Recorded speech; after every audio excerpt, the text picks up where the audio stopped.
Hello दोस्तों, नमस्कार। मैं आज आपको मुंशी प्रेमचंद्र की कथा में से दो बेलों की कथा सुनाने जा रही हूँ। सो ध्यान से सुनिए। जानवरों में गधा सबसे ज़्यादा बुद्धिहीन समझा जाता है। हम जब किसी आदमी को परले दर्जे का बेवकूफ़ कहना चाहते हैं तो उसे गधा कहते हैं। गधा सचमुच बेवकूफ़ है या उसके सीधेपन, उसकी निरापद सहिष्णुता से उसे यह पदवी दी है, इसका निश्चय नहीं किया जा सकता। गाय सींग मारती है। ब्याई हुई गाय को अनायास ही सिंघनी का रूप धारण कर लेती है।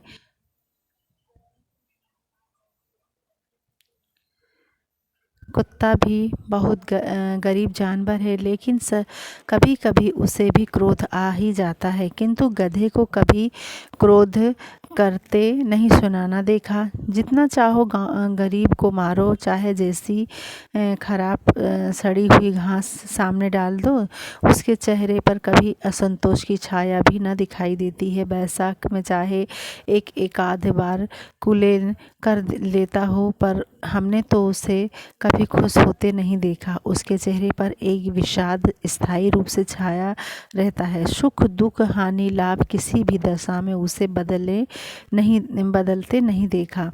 ऋषियों मुनियों के जितने गुण हैं वे सभी उसमें पराकाष्ठा को पहुंच गए हैं। वह पर आदमी को उसे बेवकूफ़ कहता है। सद्गुणों का इतना अनादर कहीं नहीं देखा।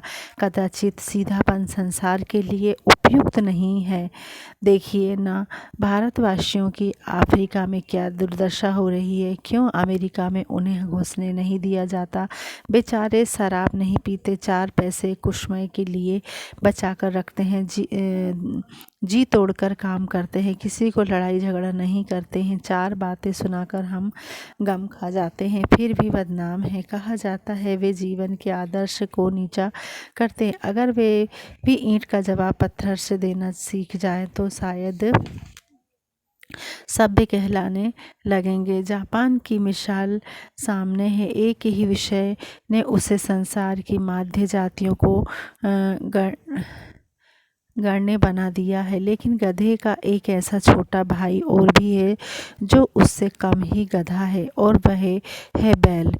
जिस अर्थ में हम गधे का प्रयोग करते हैं उसी से मिलते जुलते अर्थ में बछिया के ताऊ का भी प्रयोग करते हैं। कुछ लोग बैल को शायद बेवकूफ़ों में सर्वश्रेष्ठ कहेंगे, मगर हमारा विचार ऐसा नहीं है। बैल कभी कभी मारता भी है, कभी कभी अड़िया भी बैल भी देखने में आता है, और भी कई रीतियों से अपना असंतुष्ट प्रकट कर देता है। अतएव उसका स्थान गधे से नीचा है।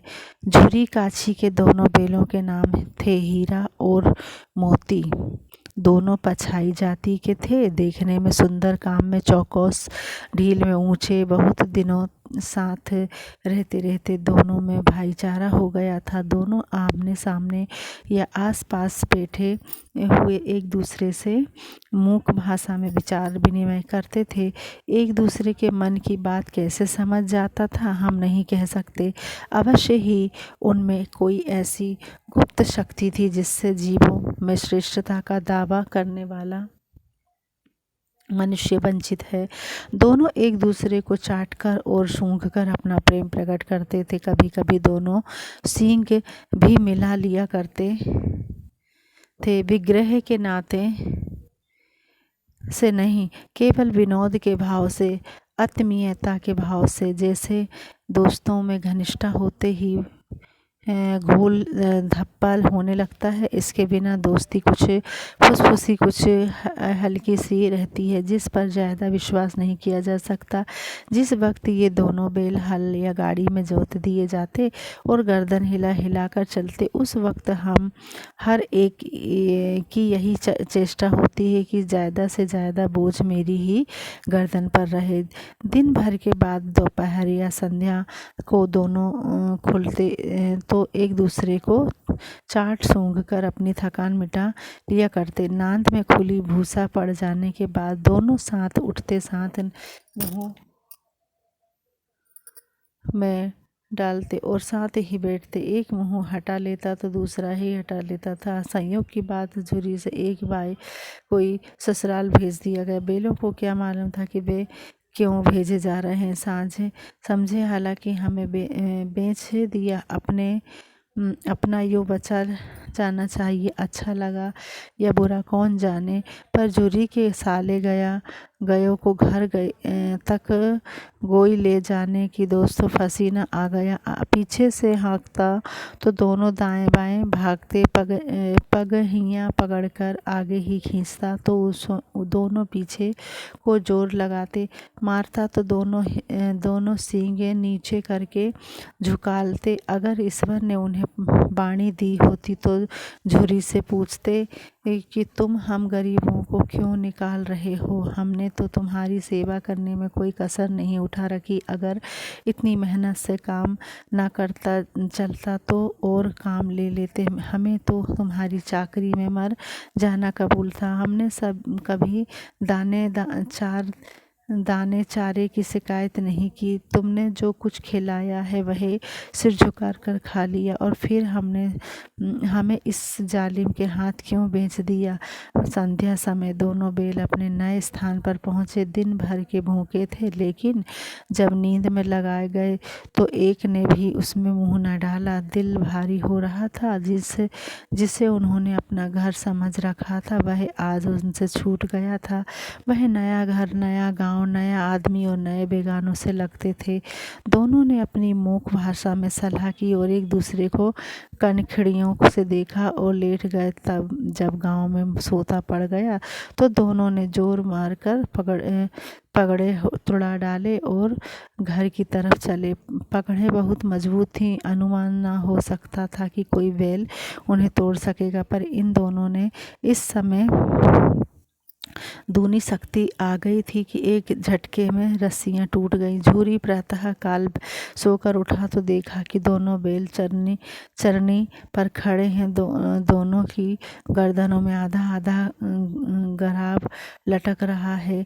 घुटने तक पांव कीचड़ में भरे हैं और दोनों की आंखों में विद्रोहमय स्नेह झलक रहा है। झुर्री बैलों को देखकर स्नेह से गदगद हो गया और दौड़कर उन्हें गले लगा लिया। प्रेमालिंगन और चुंबन का वह दृश्य बड़ा ही मनोहर था। घर और गांव के लड़के जमा हो गए और तालियां बजा बजा कर उनका स्वागत करने लगे। गांव में इतिहास में यह घटना अभूतपूर्व न होने पर भी महत्वपूर्ण थी। बाल सभा ने निश्चय किया कि दोनों पशुवीरों को अभिनंदन पत्र देना चाहिए। कोई अपने घर में रोटियां लाया, कोई गुड़, कोई चकोर, कोई पूरी, कोई भूसी।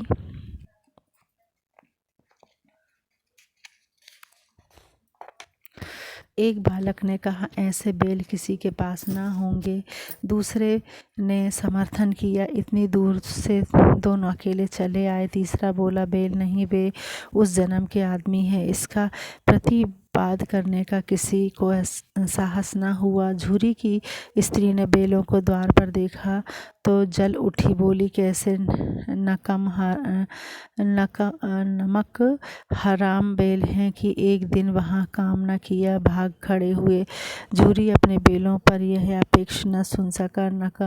नमक हराम क्यों है? चारा दाना न दिया होगा तो क्या करते? स्त्री ने रोब के साथ कहा, बस तुम ही तो बैलों को खिलाना जानते हो, और तो सभी पानी पिला पिला कर रखते हैं। झुर्री ने चिढ़ाकर, चारा मिलता तो क्यों भागते? स्त्री चिड़ी, भागे इसलिए वे लोग तुम जैसे बुद्धियों की तरह बैलों को सहलाते नहीं, खिलाते हैं तो रगड़कर जोतते भी हैं। ये दोनों ठहरे कमजोर भाग निकले। अब देखूं कहाँ से खली और चकोर मिलता है। सूखे भूसे के सिवा कुछ न दूंगी, खाएं चाहे मरे। वही हुआ। मंजूर को कड़ी ताकत कर दी गई कि बैलों को खाली भूसा क्या सूखा भूसा दिया जाए। बैलों ने नांद में मुंह डाला तो फीका फीका, ना कोई चिकनाहट ना कोई रस न किया। आशा भरी आंखों से द्वार पर की ओर ताकने लगे। झूरी मंजूर से कहा, थोड़ी सी खाली क्यों नहीं डाल देता। मालकिन मुझे मार ही डालेंगी, चुरा कर डाल आना। दादा पीछे न तुम भी उन्हीं से कहेंगे।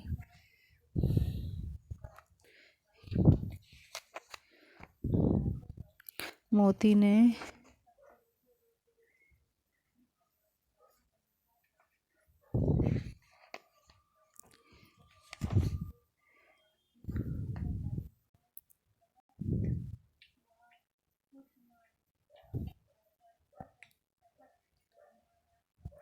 जब दड़ियाल हार कर चला गया तो मोती अकड़ाता हुआ लौटा। हीरा ने कहा, मैं डर रहा था कि कहीं तुम गुस्से में आकर मार ना बैठो। अगर वह मुझे पकड़ता तो मैं बारे ना छोड़ता, ना आवाऊंगा। आएगा तो दूर ही खबर लूँगा, देखूं कैसे ले जाता है ये। गोली मरवाते मर जाऊंगा पर उसके काम तो ना आऊँगा। जरा देर में नादों में खली भूसा, चकोर और दाना भर दिया गया और दोनों मित्र खाने लगे। झूरी खड़ा दोनों को सहलाता रहा और भीषो लड़के तमाशा देख रहे थे। सारे गांव में उत्साह सा मालूम होता था। उसी समय मालकिन के आकर दोनों के माथे चूम लिए। धन्यवाद। कहानी ख़त्म हुई। पसंद आए तो लाइक करिए।